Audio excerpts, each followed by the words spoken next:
3, 2, 1. Hello sa inyo mga kaanit. So nakita niyo yung aking guantes, no? Pang magician dahil magma-magic po ako ngayon. Hindi po, no? Pang Michael Jackson lang dahil magbi-beat it po tayo. Thriller dahil malapit na ang Halloween. Happy Halloween mga kaanit in advance. So papakita ko ayan, no? No?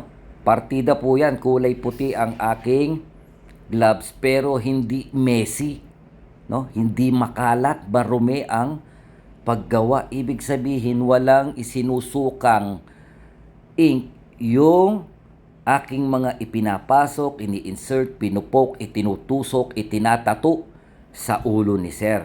Ibig sabihin, tama ang gawa. Hindi lumuluwa o lumalabas yung ink, no? So, ayan, nakatayo na si Sir. Tingnan nyo naman po, walang sub-sub-sub-sub dito, no, mga kaanit. Ayoko kung sumakit yung, ayun, naku! Ayan. O, pati pala yung pag-cellphone ko, nakuha habang nagtatato, ano, mga kaanit. Actually, sa totoo lang, kahit nakapikit ako, kaya ko kayong gawa ng SMP, mga kaanit. Hindi po, biro lang po yun. Ano? Sanay na lang po kasi yung kamay ko automatic na kung saan tutusok, no? Kung mga pasaglit-saglit lang na ganun. Ayan si Sir, oh. Very comfortable, no? Walang pressure sa neck at sa back, no? Hindi ko dinidiinan. So mamaya makikita nyo ang before and after ni Sir. O, tignan mo, malinis pa rin. Ito na po si Sir ng kanyang before. And then after, first session pa lang po yan mga kaanit. Ito po yung crown part at sa back niya.